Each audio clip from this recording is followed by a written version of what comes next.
পলাশীর আম্র কাননে যখন বাংলার স্বাধীনতা নিমজ্জিত হয়, বাংলার স্বাধীনতা নিমজ্জিত হয়, আম গাছের ভাগ দিয়ে জনগণ দেখেছে, প্রতিবাদ করে নাই। একটি করে ঢুল ছিললেও ক্লাইভের সৈন্যরা বাংলা দখল করতে পারত না, পারত? আজকেও বাংলাদেশের মধ্যে ভয়াবহ ষড়যন্ত্র এবং চক্রান্ত হচ্ছে, আন্তর্জাতিক চক্রান্ত এবং ষড়যন্ত্র হচ্ছে আমার, এবং পতিত স্বৈরাচার এখনো ইন্ডিয়ায় বসে, এই দেশে বসে চক্রান্ত এবং ষড়যন্ত্র করে যাচ্ছে।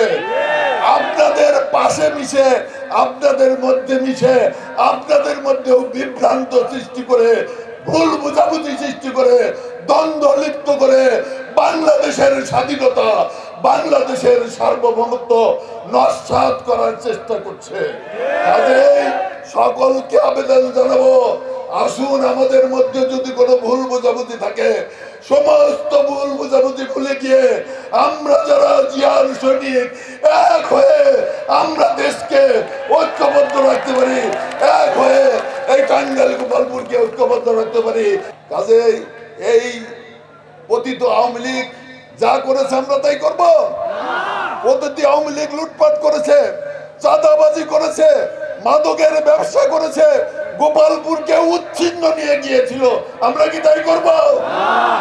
আমি আপনার কাছে বলতে চাই, অনেক কথাই শুনি, আজকে আমরা সমাবেশ করলাম, আগামীকাল থেকে যাতে তা শুনি আমাদের মধ্যে কেউ অন্যায় কাজের সাথে জড়িত আছে, আর যারা না শুনি কেউ মাদকের ব্যবসা করতেছে, কেউ মাদকের সাথে জড়িত যদি করে থাকেন, তাদের কিন্তু বাংলাদেশ জাতীয়তাবাদী দলে কোনো স্থান হবে না।